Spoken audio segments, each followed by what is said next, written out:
MP board वाले बच्चों की मैं लगातार तैयारी करा रहा हूं और यहाँ पर मैं आज आपके लिए कक्षा 8 का जो गणित का जो प्रश्न पत्र है ना उसको अपन सोल्व करने की कोशिश करेंगे। यहाँ पर आप देख सकते हैं, इससे पहले मैंने आपको 2 पेपर और सोल्व कराए हैं।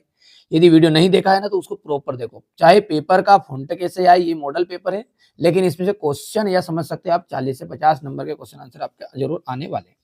देखिए, परिमेय संख्या जो होती है ना, परिमेय संख्या का 7/8 है, इसका योज्य तत्समक है। योज्य तत्समक का मतलब क्या समझते हो? यदि प्लस का रहे नहीं तो उसका माइनस का कर दो, माइनस का रहे तो प्लस का कर दो, खत्म। किसी चतुर्भुज के अंतः कोणों का योग कितना होता है? तो कोई भी चतुर्भुज है उसके अंतः कोणों का योग कितना होता है भैया? तो 360 डिग्री होता है। चतुर्भुज के अंतः कोणों का योग कितना होता है? 360 डिग्री होता है। 23 के घन की इकाई का अंक क्या होगा? ध्यान दीजिए, ध्यान देना। आपको जो पीछे वाला है ना उसके घन कर लो, पीछे का अंक है उसका घन कर लो। 3 है तो 3 का घन क्या होता है? 9 होता है कि 27 होता है? बताओ, जल्दी बताओ। तो भैया वर्ग होता है 9, तो घन होता है इसका 27, 27। तो यहाँ पर 27 का इकाई अंक क्या है? 7 आया, खत्म। एक समचतुर्भुज के विकर्णों की लंबाई क्रमशः 30 सेंटीमीटर और 16 सेंटीमीटर है, इसका क्षेत्रफल क्या होगा? एक समचतुर्भुज के दो विकर्णों की लंबाई क्रमशः कितनी है? 30 सेंटीमीटर और 16 सेंटीमीटर। इसका क्षेत्रफल कितना होगा? तो इसका जो क्षेत्रफल है चौथे का, ये आपका यहाँ पर बनने वाला है 240 सेंटीमीटर, क्योंकि विकर्ण की लंबाई है। सूत्र लगाओगे तो आंसर अपने आप आ जाएगा। हो गया। चलिए, पांचवा देखते हैं। टेबल पर गिलास रखा हुआ है, इसकी स्थिति बताइए। इसकी स्थिति क्या है? देखो, ध्यान देना है। ये बोल रहा है कि वाई अक्ष और ये इधर का एक्स अक्ष।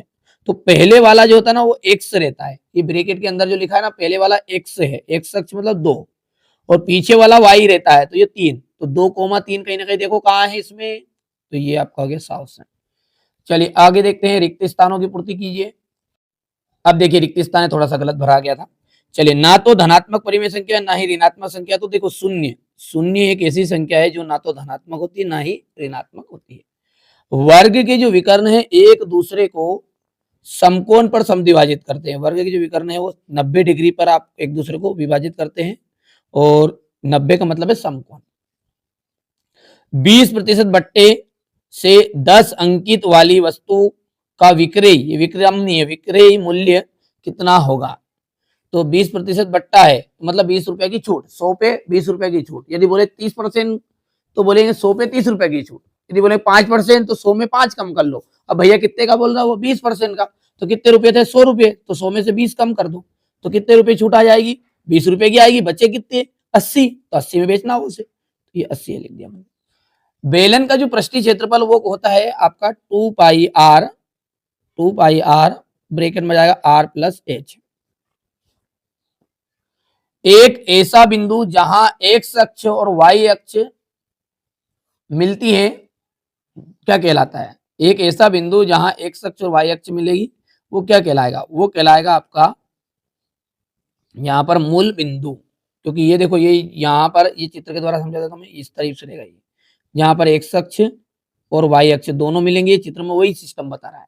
तो इसको क्या कहेंगे अपन? मूल बिंदु कहेंगे। और इस मूल बिंदु के निर्देशांक होते हैं 0,0। याद रख लेना, कोई पूछ ले तो। हो गया।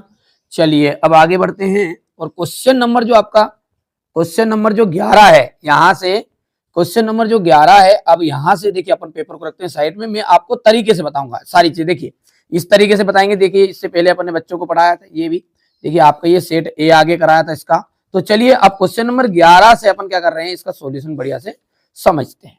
ठीक है, तो यहाँ पर अपन प्रश्न देखते हैं पहले तो। चलिए, तो प्रश्न क्रमांक जो 11 है, यहां से अपन इसका सॉल्यूशन देखते हैं। साथ में प्रश्न भी पढ़ता जाऊंगा और उत्तर भी करता जाऊंगा, ताकि आपको दिक्कत नहीं आएगी। देखिए, किसी संख्या को 8 से भाग दिया जाएगा तो परिणाम जो निकलेगा -3 आएगा। क्या बोला है उसने? कोई भी संख्या है उसको 8 से भाग देना है। तो यहाँ पर देखो, कोई भी संख्या है तो वो संख्या हमको मालूम नहीं है, इसलिए अपन ने लिख दिया x, और इसको अपने को भाग देना है, यानी भाग का निशान हो गया। किससे भाग देना है? 8 से भाग देना है, और उत्तर जो आ जाएगा ना, वो उत्तर आ जाएगा -3। तो बताओ वो संख्या कौन सी होगी? तो बहुत ही सिंपल है। देखो, भाग का मतलब है बटा कर दो, तो 100/8 हो गया। बोलो जल्दी से। ठीक है भैया, बराबर करके कितना हो गया? -3 हो गया। चलिए आगे बढ़ेंगे तो ये जो 8 है ना ये उधर जाएगा तो गुना में चला जाता है। आपको स्कूल में ऐसा सिखाया होगा कि ये 100/8 है तो इधर भी 8 का गुना कर दो और ये भी इधर भी 8 का गुना कर दो। तो बात वही है, ये प्रोसेस करोगे जब भी ना ये भी करोगे जब भी, तो ये करके जाना आप। तो 8 क्या हो जाएगा डायरेक्टली 24, तो क्योंकि 8 का गुना इधर आया 3 में, तो 8 क्या 24, तो माइनस का 24 24 खत्म। लो साहब ये हो गया आंसर। इतना सा करना है।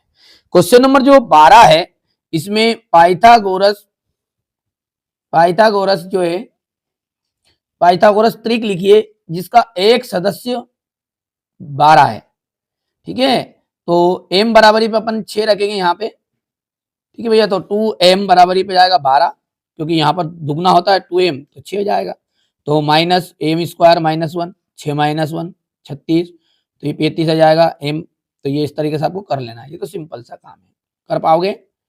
चलिए अब ये सवाल है आपका यहाँ पर क्वेश्चन नंबर 3, जो कि इसमें गुणनखंड है, घटाना है इसको। बहुत ही सिंपल है। इस सवाल को पहले तो अपन नीचे उतार लेते हैं बढ़िया से, थोड़ा समझा भी देता हूँ ताकि दिक्कत नहीं आए हमारे बच्चों को। सवाल उतार लेता हूँ पहले ना बंद करके इसको। देखिए मैंने यहाँ पे सवाल को उतार लिया। आप घटाने पर करेंगे तो ये माइनस था प्लस हो जाएगा, ये प्लस था माइनस हो जाएगा, ये प्लस था माइनस हो गया, ये माइनस था प्लस हो गया, और ये प्लस था किसका हो गया माइनस का हो गया। अब देखो जो घट रहा है काटापीटी हो रहा है उसको करो तो देखो 9 और 7 दोनों जुड़ेंगे, तो 9 और 7 दोनों जुड़े तो कितना आ गया यहाँ पर देखो 16y स्क्वायर आ गया। ये 5xy ये xy, तो माइनस का 4xy बचा। कितना बचा माइनस का 4xy। ये 3 और 2 दोनों जुड़ेंगे तो ये माइनस का 5x स्क्वायर आ जाएगा। माइनस 6y में से 3y गया तो माइनस का 3y बच गया, और ये प्लस का 4x है ना, ये वैसे का वैसा उतरा ना, यही माइनस का 6। यही आंसर आपका रहेगा। कर लोगे आराम से। इसी तरीके से आपको सारी चीजें कर लेनी है, कोई दिक्कत नहीं है। ठीक है, बहुत ही सिंपल से सवाल है। बाकी आपने साल भर मेहनत भी की, ऐसा थोड़ी कि नहीं यार नहीं की होगी, पढ़ाई की है। अब जो बच्चे ने साल भर मेहनत की वही टॉपर बनेगा, अब हर कोई थोड़ी बन जाएगा, इतना तो आप भी जानते हैं। ठीक है, ये क्वेश्चन नंबर, बाकी कोशिश मेरी ये कि जो बच्चा मेरे साथ जुड़ा हुआ है उसको अच्छे नंबर दिला दूँ। असली के लपड़े में मत पड़ना, असली कहीं पे नहीं मिलेगा। मैं मॉडल पेपर दूंगा और मॉडल पेपर में से सारे के सारे क्वेश्चन आपके आने के पूरे चांस रहेंगे। ठीक है, यहाँ पर आप देख सकते हैं क्वेश्चन नंबर 18 कर लोगे। ये आपका क्वेश्चन नंबर 19,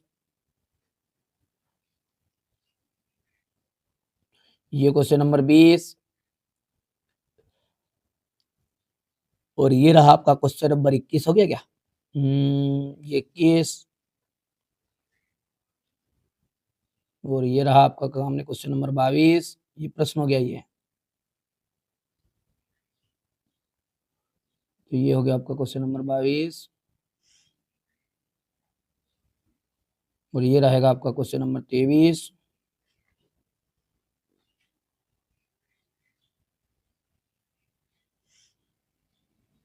और ये 24,